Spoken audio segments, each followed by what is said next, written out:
Welcome to Keepin' It Real, your go-to radio show for fresh insights and vibrant introductions. Get ready to dive into a world where we offer you the latest in real estate wisdom and the juiciest community tidbits. From expert advice courtesy of top realtors to opportunities to give back through local charities, we've got you covered. Plus, we'll shine a spotlight on the young athletes driving our local sports scene and uncover the buzzworthy happenings both in town and beyond. Stay tuned for a jam-packed hour of enlightenment and entertainment right here on Keepin' It Real. What's in a name? Everything. Long Realty has been a cornerstone of Southern Arizona's real estate market for nearly 100 years. Our name is our bond, and our agents are our strength. Trust in the name that stands for experience and expertise. Visit longrealty.com or call 520-459-4993 to connect with an agent today. Long Realty. Smart move. In a town with heart and history, the Sherry Ethell Team is the key. Serving service that we agree for military law and retirees. Stress-free process you will see. Personal care is our guarantee. Real integrity, real results. The Sherry Ethell Team, we never halt. Real experts here to guide your way, making dreams come true every single day. Trusted team that knows just what to do. The Sherry Ethell Team, working for you. Real integrity, real results. The Sherry Ethell Team is your one and only call. Hey, good morning and welcome to the Keepin' It Real radio show, brought to you by the Sherry Ethell Team at Long Realty Studios. I'm Dion Ethell. I will be your host. And today I've got a whole crowd in here because I've got the CoolFM Live Nerd Corner here. And maybe you guys can introduce yourselves. We'll just start over here and kind of go around the room. All right then. Hi everyone. My name is Lydia Laws. I am the content specialist for the Nerd Corner, and I've been working here for about a month now. My name is Jason Warwick. I'm the executive producer for the CoolFM Nerd Corner, and I've been working a little bit longer than Lydia, just over a month. And I'm Johnny Tackitt, the head manager of CoolFM Nerd Corner. The idea about this I would say it was like 3 or 4 months, and but we've officially been hitting it hard for like the past month and a half so far. Okay, so I got Lydia, Jason, and Johnny here in the studio, and again, we're talking Nerd Corner, and you guys are kind of new at this, and like you said, it was just kind of your brainchild, thought of this idea. How did that come up? How did you even think about that? What drove you to that point, really? Well, I've been a huge nerd and gamer and content creator since I was able to hold a controller since I was like 4 or 5 years old.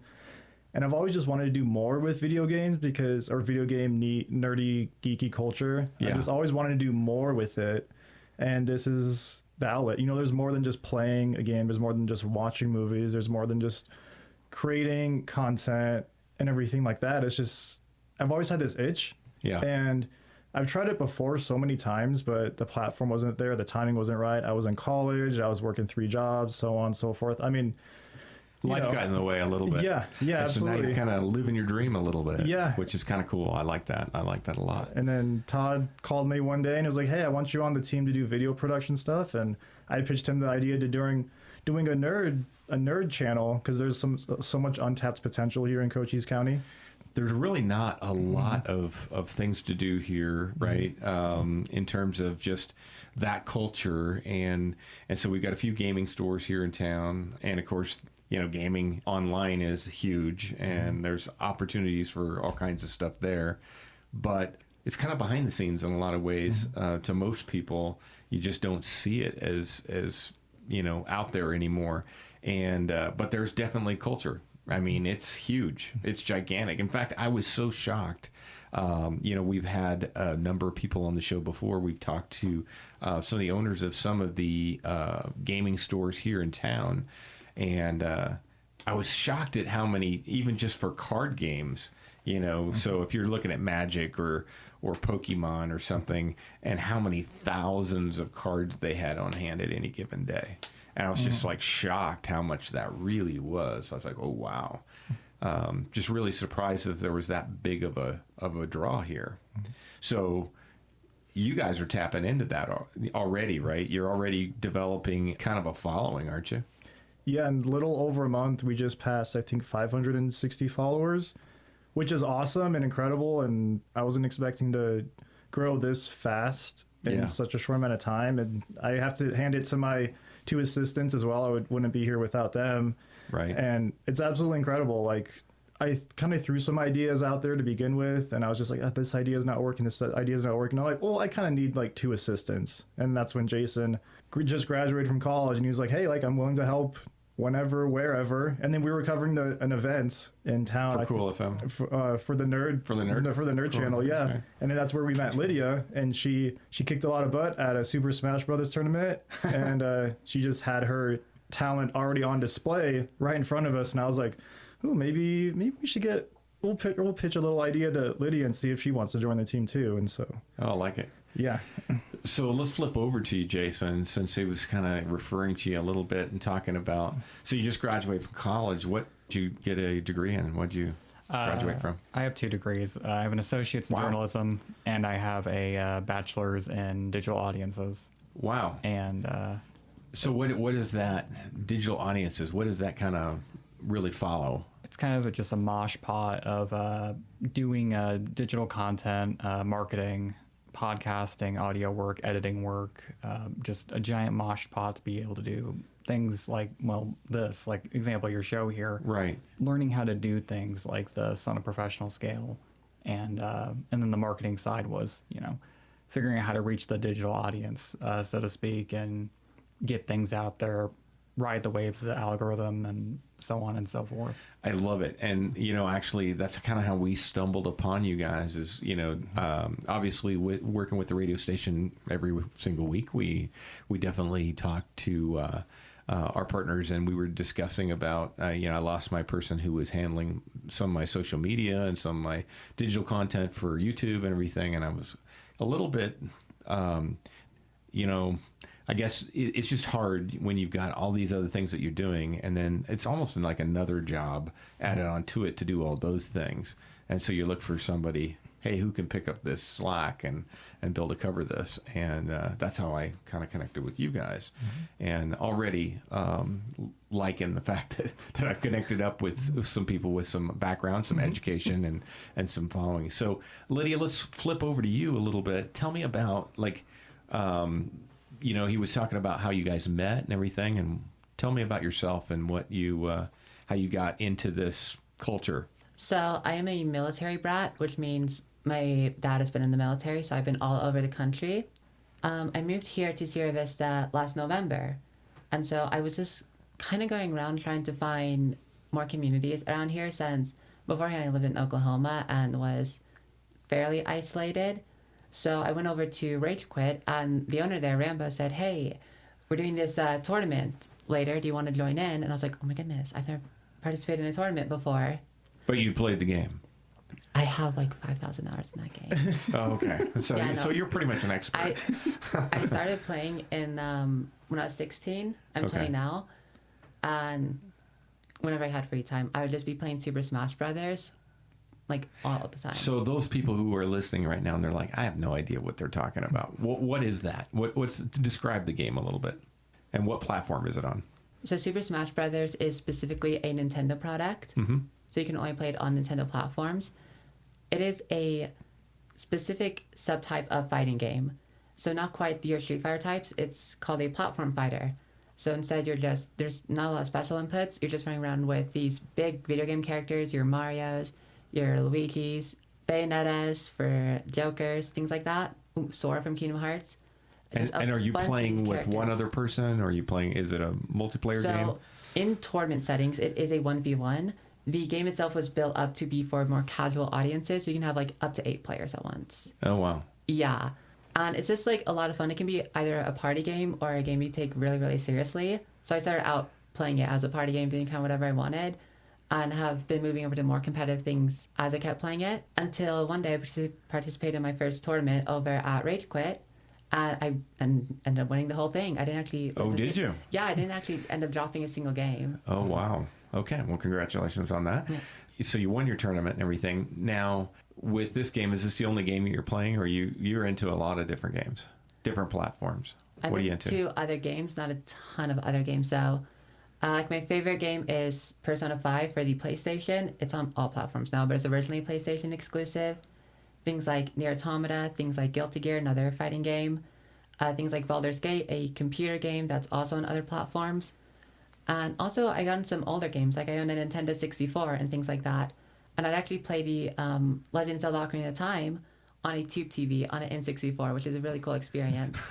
It's so funny to listen to you guys talk and everything, because I remember when we got an N64 for my kids and everything, and of course that's many, many, many generations later than my years. When we were, I would say I was probably in high school when Atari came out, and we were like, oh my God, adventure, and you're just a little block with a sword, and you're running around, in this dungeon, and it was just so amazing. Or Missile Command, and it's just like, going across the screen, and it's just really blocky, kind of like Minecraft, and just really abrupt looking, but we thought it was amazing. And then, of course, when Asteroids and other kinds of games and Pac-Man and all those kinds of things came out, then it was even more incredible. But I remember those first early days, and so it's funny that when you bring up like N64, I was thinking, yeah, that was so advanced compared to most of the stuff that we saw when we were young. So yeah, it's interesting. And now with the gaming, it's just getting bigger and bigger, and there's huge money into this, isn't there? I mean, just gigantic money. I remember, obviously there's some popular games out there like Grand Theft Auto, and Grand Theft Auto, I think Grand Theft Auto 6 is still keeps getting pushed back, but amazing graphics, huge, interface, a whole world, can be playing on this platform. You can play with multiple other characters, and it's very, very good graphics, and just, a lot of different aspects to that game. And it's just interesting how we've evolved to that. What do you think the next thing is? Well, you can never predict it, right? The two biggest games in the world right now, like you said, Grand Theft Auto, and then it's Minecraft. So everything in between. Actually, I kind of rediscovered Minecraft. Mm-hmm. My grandson was playing it, and I was like, oh, that's that blocky game, right? And then as we got building, then you can kind of get down the rabbit hole. And I was like, oh, this is kind of relaxing. I could build a castle, and I could do other things. And then pretty soon you're buying all the add-ons, and you can do all these other things with it now. And so my brother and I play quite a bit, just as nerdy as that sounds. But it's just kind of relaxing, and we mostly just build stuff in creative mode.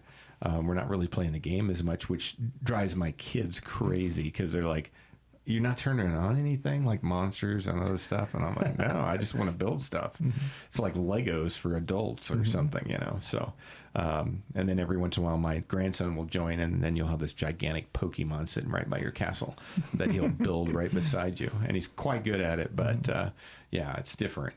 But that's kind of the thing, is there's so many aspects, and what's interesting is the age groups. You mentioned like the Grand Theft Auto 5, and I remember when before everybody moved to Sierra Vista, my family, my brother, and my mom and my dad and everybody, oftentimes we would get on the headset and play video games, because it's like you could talk for hours, and it's the only place where you could get all together and still be in the same room kind of talking and doing fun stuff and just chatting it up and everything, because we were all over the country most of the time. And it was kind of interesting. Some of my friends, too, who lived in other states would get online. And do you guys find that as part of the aspect, that community kind of thing? The ability to hang out with your friends on a different system or whatever? What do you guys think? When it comes to really any media or any thing in the world, example, football, basketball, tennis, video games, art, community adds so much to it, being able to connect with other people that also like the thing that you like, because humans are social creatures by nature. Yeah. And being able to find middle ground with other people that are into the same thing as you are enhances it in a way that no other thing can. Wow. All right, guys, that's probably a good place for a break. Let's take a quick break. We'll come right back to it. Let's talk more about that community subject when we come back. We'll be right back, folks, with Keepin' It Real. Discover excellence in real estate with the Sherry Ethell Team at Long Realty, your premier choice in Cochise County.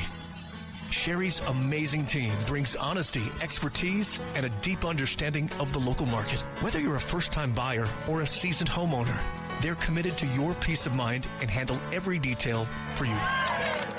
Their approach? Personalized service, above and beyond transactional real estate, building lifelong relationships, nationwide connections, local expertise. There's a reason this team is amongst the top realtors in Arizona and across the nation. You owe it to yourself to call or visit the Sherry Ethell Team, the top team at Long Realty, behind Denny's on Fry Boulevard in Sierra Vista. Call or text 717-599-2439 or Google us for more info. Real integrity, real results. All right, welcome back to Keeping It Real, brought to you by the Sherry Ethell Team right here at Long Realty Studios, right behind Denny's on Fry Boulevard, here for all your real estate needs. But today we are talking about, I don't know, gaming, nerd culture, I don't know, all kinds of stuff. And we're with three wonderful guests here from CoolFM. They're part of you call yourself the Nerd Corner? Yes, right? Correct. Mm-hmm. And you have maybe you can take a minute before we kind of get back into our conversation about, gaming and culture and community, and just tell me a little bit about how do people find you? You were talking about followers. Is this on Facebook? Is this on what? Yes, this is on Facebook primarily, but we are cross-posting into other platforms like Instagram and YouTube, and we go live on Twitch every so often when we're testing stuff. We're still kind of playing with that. But I like to call ourselves the corner of gaming, geeky, and nerdy in Cochise County and beyond. Okay. So that's kind of like our tagline that we're rolling with now. It could use some work maybe here and there, but I mean, like, that's what we have for now. So it's okay. That's good. That's good. That's good. So we were talking a little bit about, community. And I think, Jason, you'd mentioned it before, talking about how it doesn't matter what you're doing, whether you're playing sports and you're into that, or you're into, art, or you're into gaming or something like that. It's the people, the human connection that actually gives a whole new level to that platform, right? Yeah, for example, way back in the early 2000s, even before that, video game consoles had the concept of, plug in the second controller and you can have a guy play as Luigi. Right. Later on, we get to the early 2000s with the original Xbox, and suddenly there's this really novelty concept called Xbox Live coming out, where you can connect to the internet and you can play with people from the other side of the world and play Halo with them. And suddenly you have this monthly subscription that you're paying for, that you have to have because you have to play with your friend over in, Texas or even the United Kingdom and all that, or anywhere in the world. And you're just able to now. There's nothing stopping you from doing that. Yeah, it's suddenly global. And I remember the first time I was playing with somebody, I want to say they were from Italy or something, and I was thinking, and we were playing Diablo actually, but I was really kind of shocked, the fact that I'm just sitting here in my room playing this game with somebody else across the world in a different time zone, and it's the middle of the night for him, and it's totally different time for me, but we're having this conversation and getting ready to go down into the next level, and it's just it kind of interesting that there was that thing, and now it's even bigger, and there's so much, I guess, more depth to every game.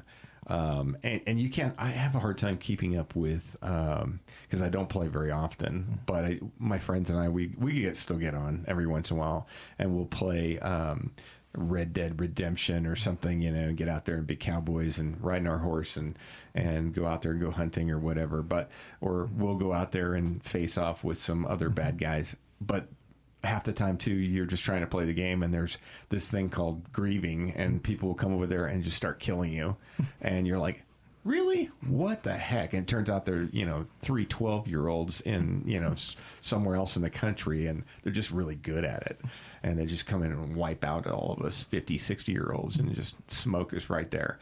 So it's kind of interesting that that there's like pieces, elements of that. Because there's some people who just, that's all they do, is they just go on the platform to go wipe everybody out.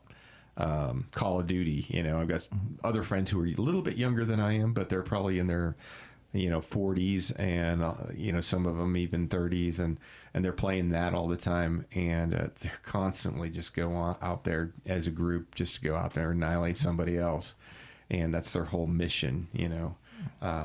Crazy that there's that kind of thing. Do you guys enjoy that part of it? There's so much different things going on. Yeah, it's funny you bring up not being able to keep up with stuff. Like, even us being so involved in the nerdy and geeky culture, we still can't keep up with it. Like, I think we missed like Neo 3 the other week when that came out, and we wanted to cover that. We're just so busy doing so much other stuff. Like, it just passed right by us. Super fast, moving. And it's not going to slow down, right? What do you guys think of the introduction of AI into, various elements of our technology? Do you see that becoming a real big thing in the gaming industry? Jason, I'll let you. So when it comes to artificial intelligence, there's a variety of ways that it can be used. It can be used for anything such as we taught it to do this monotonous thing that we do like 1,000 times a day, and we need it to do it like automatically so that, we can have James do something else over there. Right. Or it could be used to generate entire swaths of something as long as it's been trained correctly and has the data to be able to do it. You can get more extreme with it, where we've seen AI be able to replicate the mannerisms and voice of famous actors and such and such. But we've also, seen like the less so positive side of that, where it's like, you walk up to someone, they go, "Hello, my name is Jack," and and it's not so high quality. It's entirely possible for AI to become a more and more mainstream, more and more used, and more like relied upon. It just depends on how people use it, if they put effort into it and not just, think it's a cure-all, essentially. Yeah. You get what you put in, essentially. That's very true. And we use it a lot. In the beginning, it was checks and balances, right? So you could be writing a letter, you could be doing some marketing, and it could analyze that. And if you get enough data, and data points and whatnot, then it can kind of analyze what you predict your productivity is going to be with this specific thing that you're using. And it's kind of interesting too, and that it can really speed up your work, like you were talking about. If you've got a lot of data crunching to go on, it might take you hours and hours, even if you had all of that material there. But it can search the entire internet and pull up all the open source information and pull into, your marketplace and help you do an enhancement to your already good market analysis for us, for housing or something like that. Or if you want to be able to do just about anything. And now I see that spilling over into other things. And it started at something very simple, but now it's starting to kind of pick up steam, and it's almost getting pretty normal. In fact, if you go to one of the social media platforms, darn near every reel, it seems like is like questionable. Like, is that AI? Yeah. It just seems like it's a lot. Yeah. What do you think, Lydia? So specifically for AI in gaming, I am actually fairly nervous about this. Yeah. Because one of the biggest things for me in gaming that I like the most is the human element and the human stories that goes into it. Because think of art like paintings and whatnot, stuff like that. We care about paintings generally so much more when we know the story behind it, when we know there's a person behind it. For video games, the things like art direction, that came from like a human being who thought of that and thought, I want to build a world like this. When AI does it, it's more, these are all the different things I grab from most popular games, and we're just going to put that out, and that's going to be our art direction. It's kind of like a collage of everything that already exists on the internet. So that's interesting. It doesn't necessarily make new things, which is why I am nervous about human beings losing positions writing dialogue and art directions and things like that and experiences. Yeah. So I think it can be used in smaller ways, like at the beginning of development, trying to help tweak things. Maybe for like random NPCs that don't really matter, they can have like random generated dialogue, things like that. But generally, I am nervous for seeing specifically the larger companies, your Nintendos, your PlayStations, whatnot, Right. trying to take out human beings from the development process. But that does also give another rise to other things, that there's a lot of people who thinks similar to, like, I didn't just think all this myself. These are all things you can see floating around, Right. different ideas you'll see on the internet. And so because of that, there's a lot of people going to indie games. And so smaller creators are able to make larger and larger and more elaborate games with just like a group of a few people. As you can really see that vision of just a few people create something, a really nice and concise package. Yeah. Yeah. I wonder if that's going to end up, you know, at least for the gaming industry, for the nerdy side here, you know, when we're talking about all these different various platforms, I wonder if the volume of games being that, like you said, you know, you could have a small group of people, you can write code with AI, you can do all kinds of things. A lot of the heavy lift stuff you can actually do now, utilizing that effort. And so I wonder if that's going to speed up, you know, kind of like you were talking about, oh man, we missed it already. This one got released and now this one got released. I wonder if we're going to start seeing this like kind of upward slope of some of that. What do you guys think? There's actually something I'd be hopeful for. With the mainstream games, those can be like appealing to the largest audiences possible. Yeah. For these indie games, I would love it if, as they got easier and cheaper to make, which means they don't need as big audiences to be profitable, they can be more concise to more specific groups of audiences. Because I think the more broad you try to make art, like think films and things like that, the less appeal you get because you have to like water down the original artist's vision. So I'm hoping is mainstream games, I don't think we're going to be seeing like a major output of them, like a major increase. I think there's going to be an increase, just not a huge one. Yeah. For the indie games specifically, which we don't need to cover all the indie games, right? Only the ones that get. But you think that's going to be like a cult following kind of thing? These little indie games and stuff, like all that stuff. We already see that with Summit Games, actually. Yeah. So yeah, I would be hopeful for that. Simply that more artists can make the games they want to make, and more consumers can find games that speak to them specifically. I think the tough part, honestly, and just talking about it with you, and it's fun having this brainstorming, you know, is just money. You know, money gets involved. You look at, I mean, we mentioned before Grand Theft Auto, a big game, obviously, billions of dollars. I mean, actually billions of dollars made. And some of that is just off of people buying the, you know, digital credit card, so to speak, so that you can buy more stuff in the game. And people just spending, I know people who've spent thousands of dollars, you know, in a video game, just to be able to have the yacht, the super yacht, the mansion, the cool cars, and all kinds of things. So you just cha-ching, cha-ching. And I'm sure with that money, that drives a lot of that stuff. I hope it doesn't drive some of the little guys from doing, like you were talking about, Lydia, the artistic perspective, the kind of the cool thing that gets a real specific niche of people. And that is something I'm kind of nervous about for bigger games. You'll see back in like early 2000s, 90s, you buy a game, you have the full game. Nowadays, you buy a game, and then to get the full package, you have to buy different DLCs and things on top of that. And all day long. So the games themselves, the price you buy it at the game store, that's not the full price It's of a the fraction. game. Yeah, you still have so much more to pay for that. But there's where I'm excited in indie games. A huge game called Silksong came out recently. Like, it crashed multiple online markets like Steam and whatnot because so many people were buying it at once that the actual systems crashed. So this was an indie game made by a small group of people. And when you bought the game, you got all of it for like $20. And they're coming out with a new DLC, and that DLC is for free just because they Really? can. Yeah. Free. So these smaller creators, I wonder why they do that. mostly because they, for the love of the art, not for the money. Because when you are able to make this art, don't have to think as a person doesn't have to think a corporation. A corporation has to think, okay, we need DLCs and we need battle passes because we need our game to be profitable. And if it's not profitable, we can't make the next game, so on and so forth. Yeah. So corporations have to think That's interesting. in a money-making way. Smaller developers that make indie games, they don't have to do that. And some choose not to. Yeah. Interesting stuff. Interesting stuff. Well, folks, we're going to take a quick break from our conversation over nerd culture and gaming and all kinds of things, and we're going to come back to it on Keepin' It Real, brought to you by Sherry Ethell and the team right here at Long Realty. We'll be right back, folks. Welcome to an exciting new chapter in real estate marketing with the Sherry Ethell Team at Long Realty.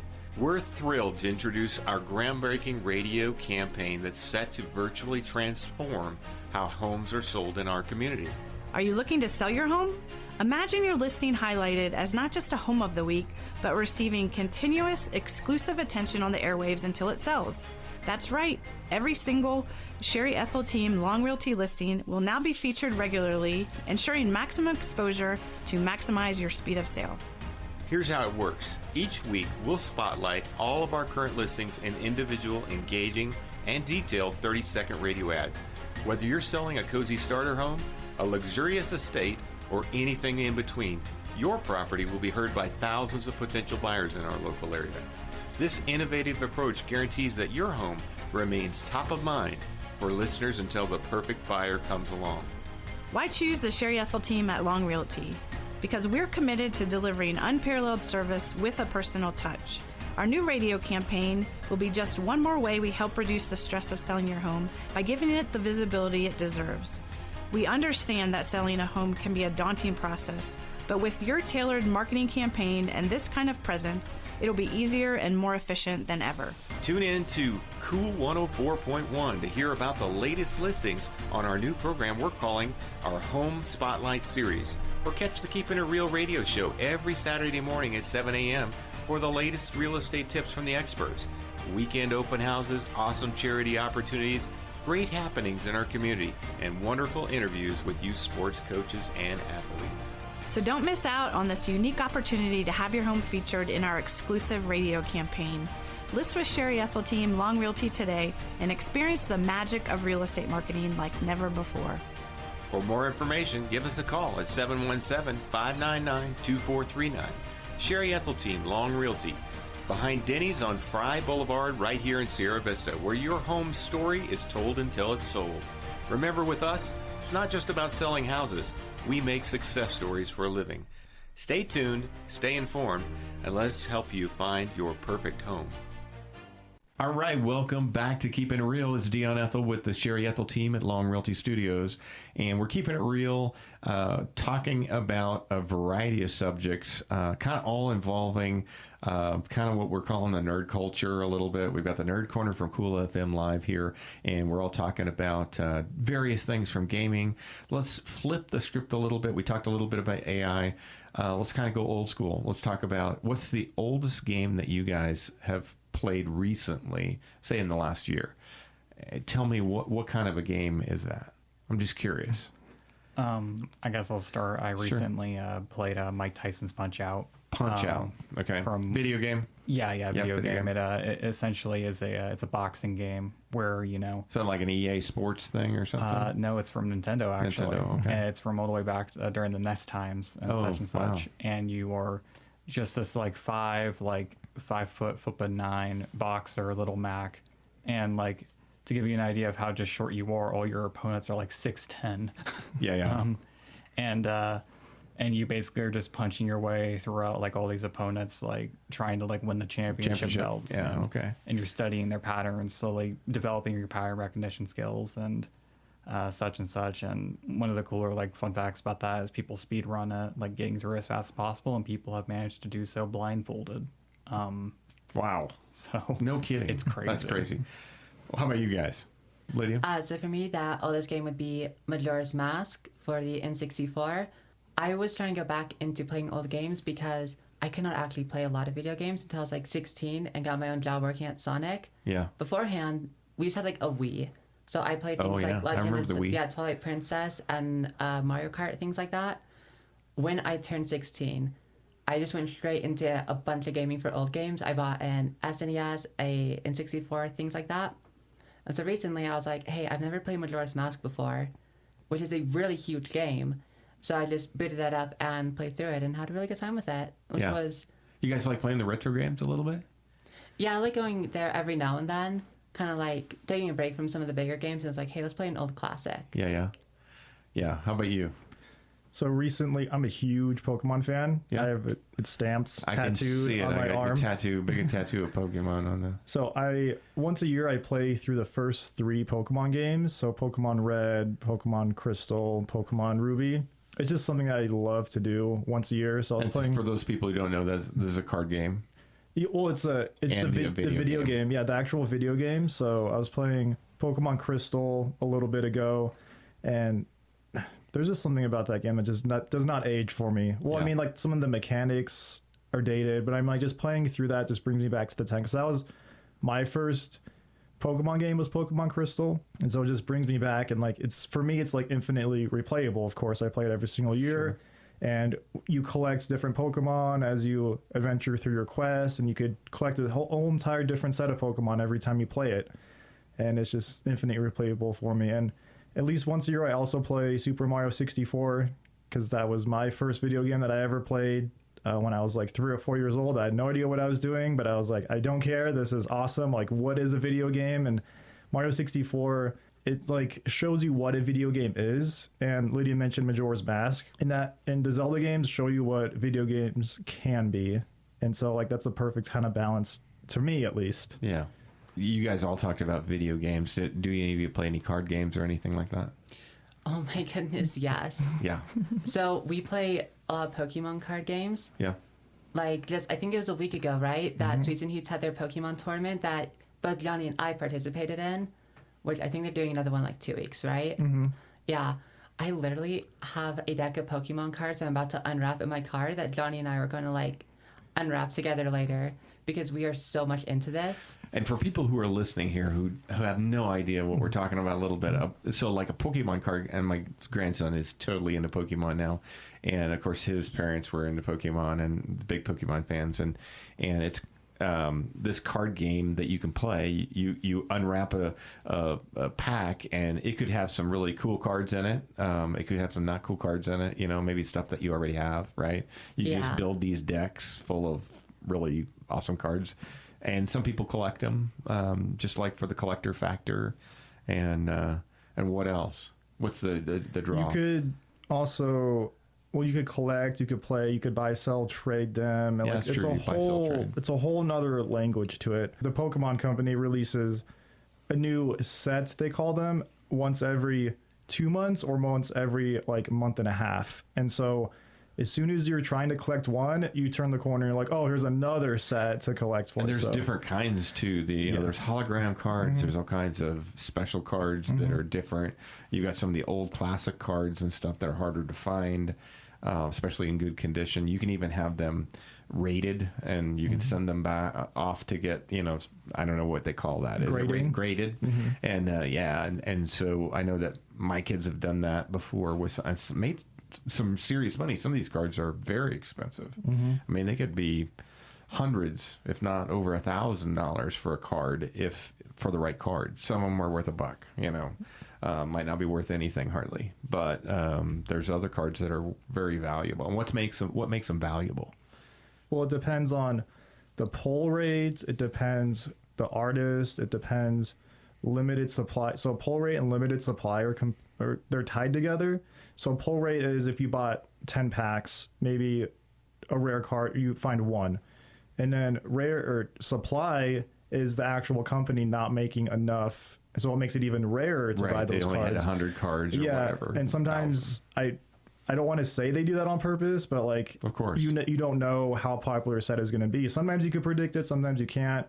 It just all depends on. I mean, I would love to lift up the carpet and like look at all that dust that's like piling in that business, but it's just like it's kind of more fun just being a fan. It's just I mean, like we also cover it too, so we're doing it on a professional level as well. So there's also that passion, but it's.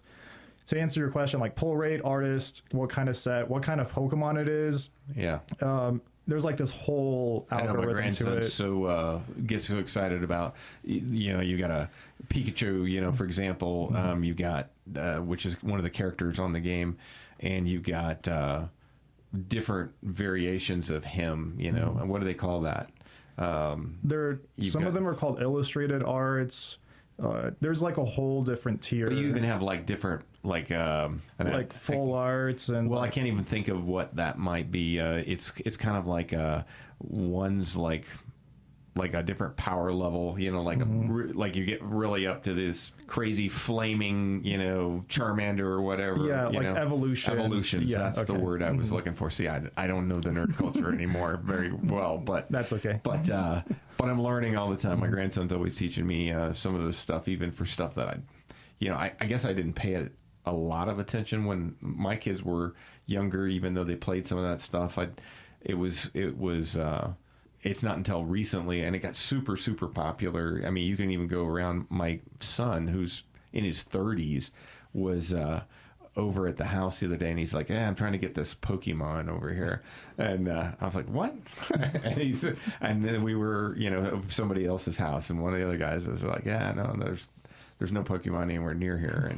And I was like, what are you doing on your phone? And so that's the whole thing. You can play this in many different platforms and ways. Yeah, it's incredible how far the reach is. As soon as we think Pokemon peaks, they just like release something else, and you're just like, well, we didn't think about that. Like, it's no longer different genres now, it's like different subgenres now. It's just like, because we play the card game as well, and there is already an app for the official card game, and then they made a card game just for the collectibles, and it's just like, oh my goodness, hard to keep up.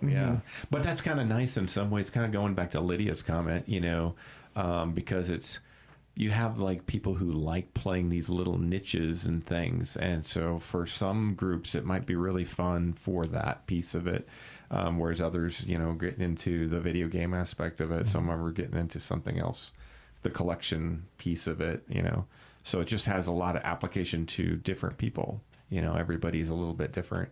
And you may actually be a collector and a video game player and a, you know, collector or game player for the cards themselves, right? Absolutely. Yeah, that's kind of interesting.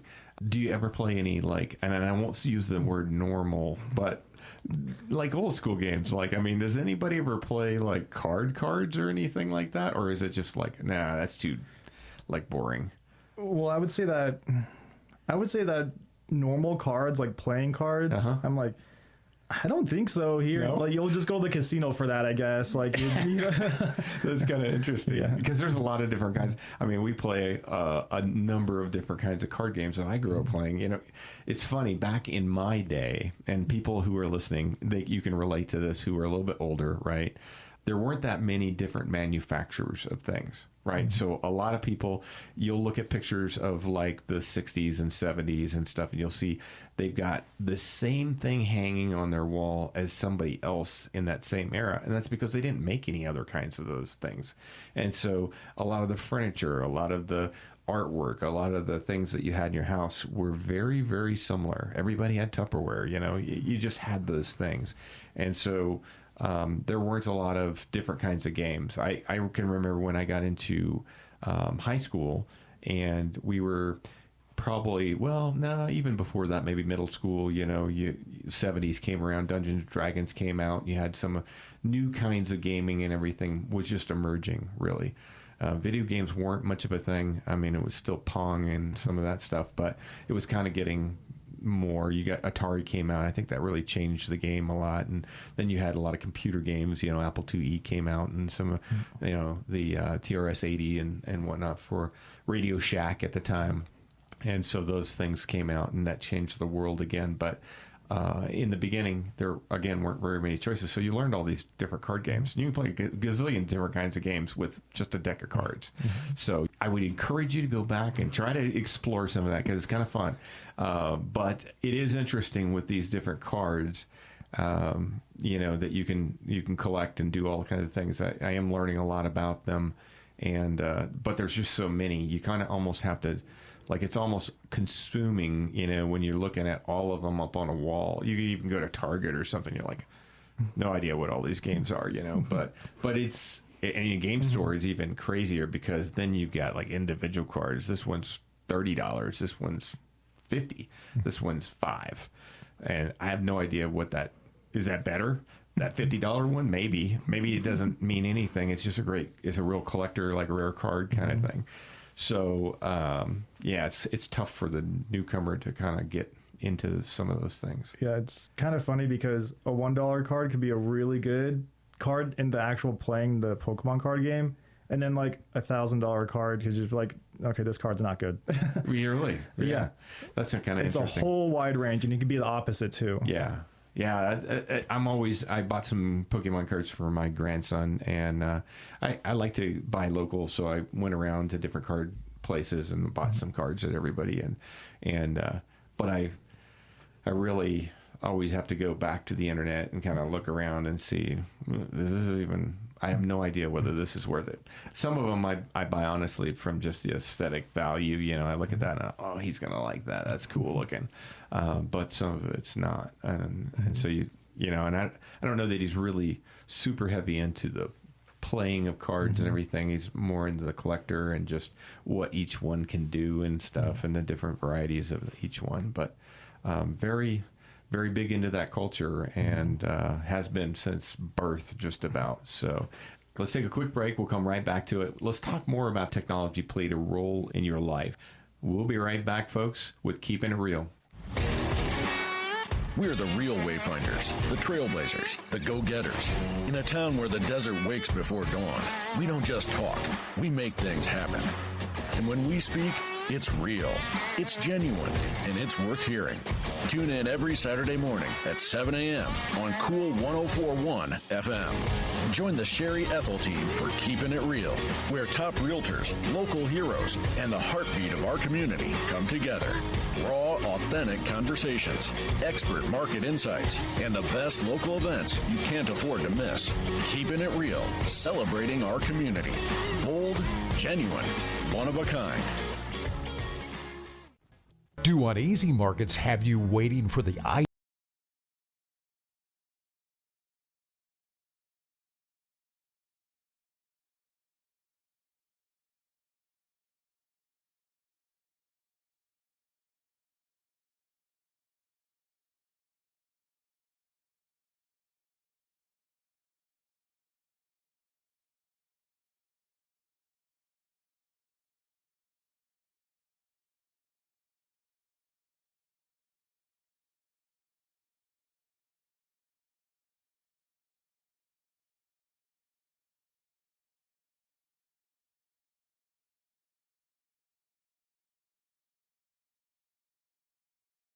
Text 717-599-2439 or Google us for more information.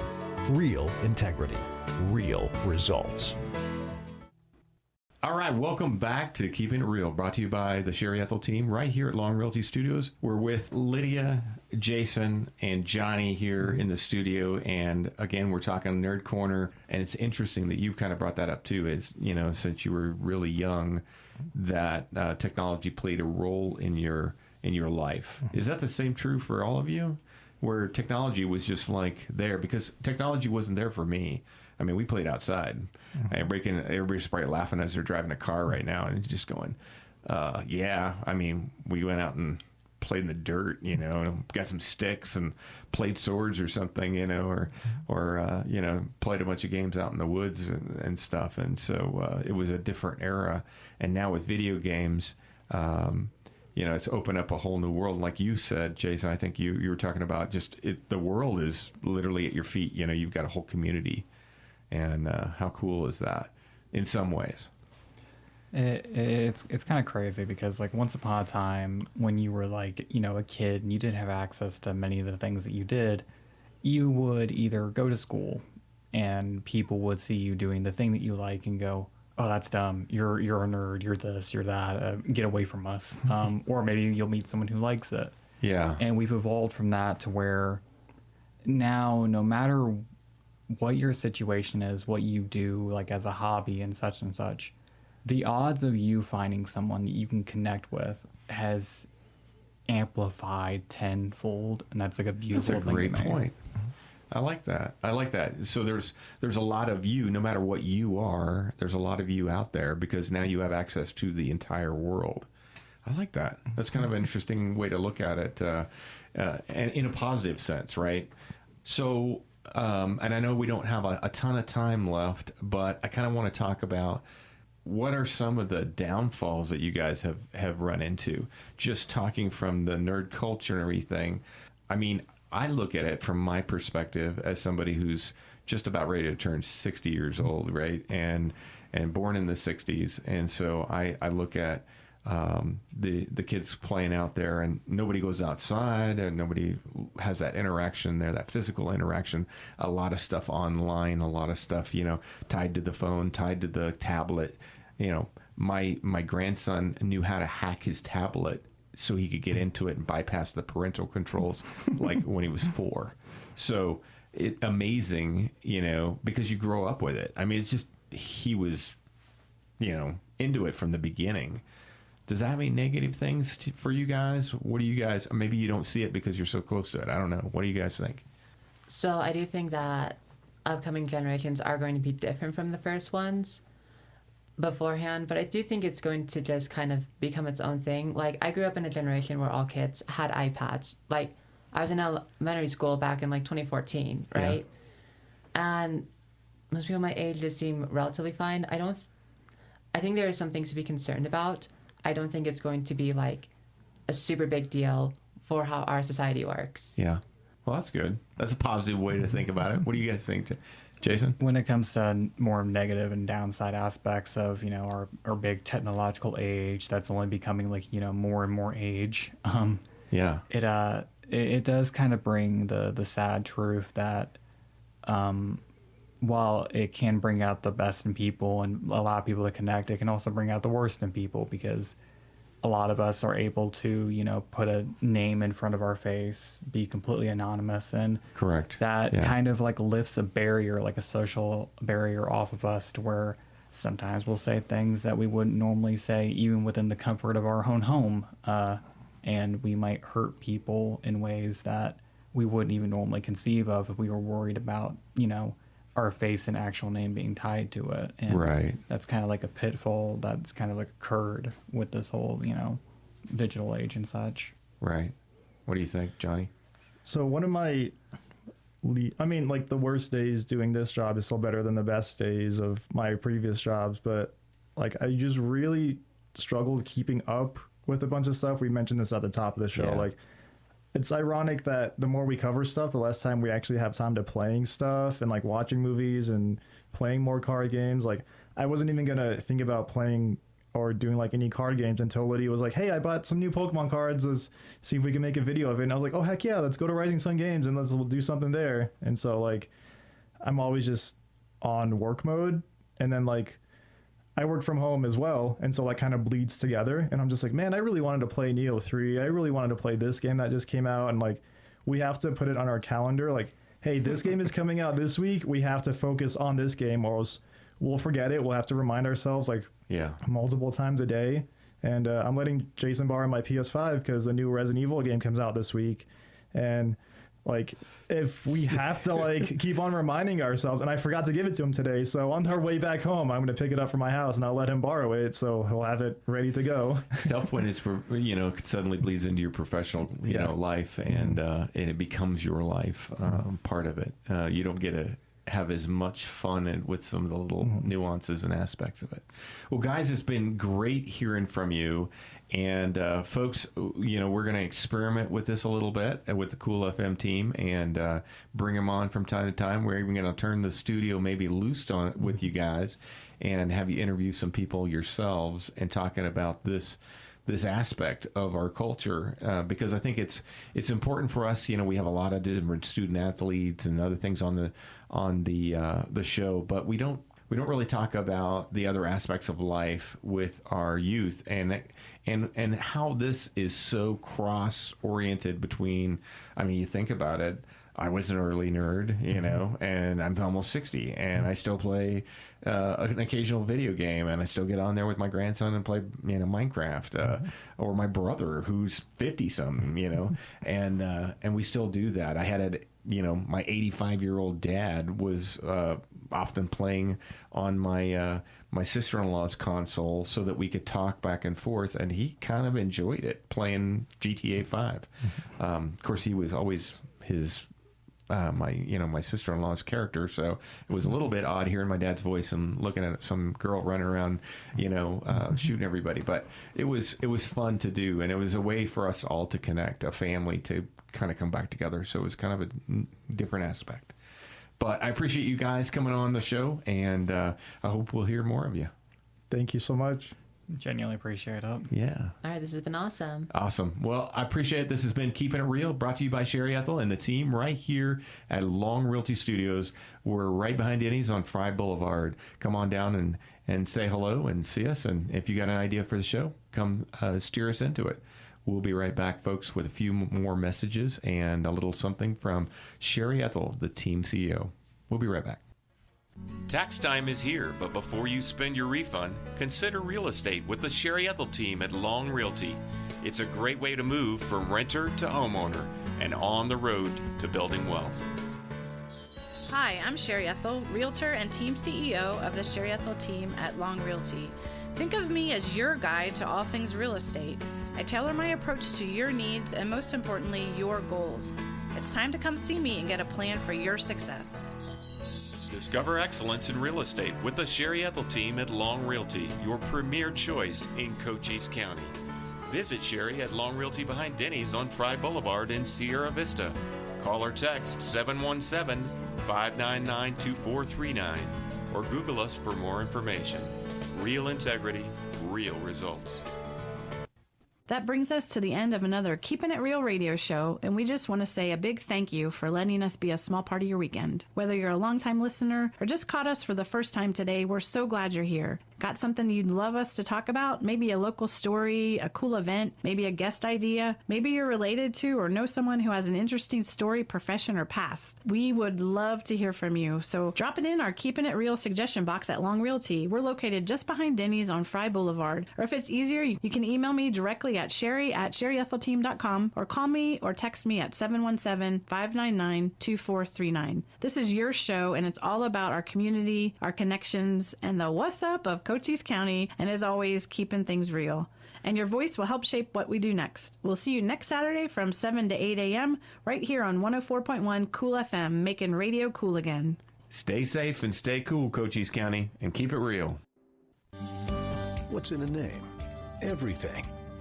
Long Realty has been a cornerstone of Southern Arizona's real estate market for nearly 100 years. Our name is our bond, and our agents are our strength. Trust in the name that stands for experience and expertise. Visit longrealty.com or call 520-459-4993 to connect with an agent today. Long Realty. Smart move. Thank you for tuning in to this edition of the Keepin' It Real radio show. Join us next Saturday from 8 to 9 a.m. for more engaging interviews with top realtors and industry leaders, keeping you informed about the latest trends in real estate. Stay connected with us as we bring you updates on the dynamic events shaping our vibrant community. From exciting local happenings to noteworthy charities and causes, we've got you covered. See you next week for another edition of Keepin' It Real.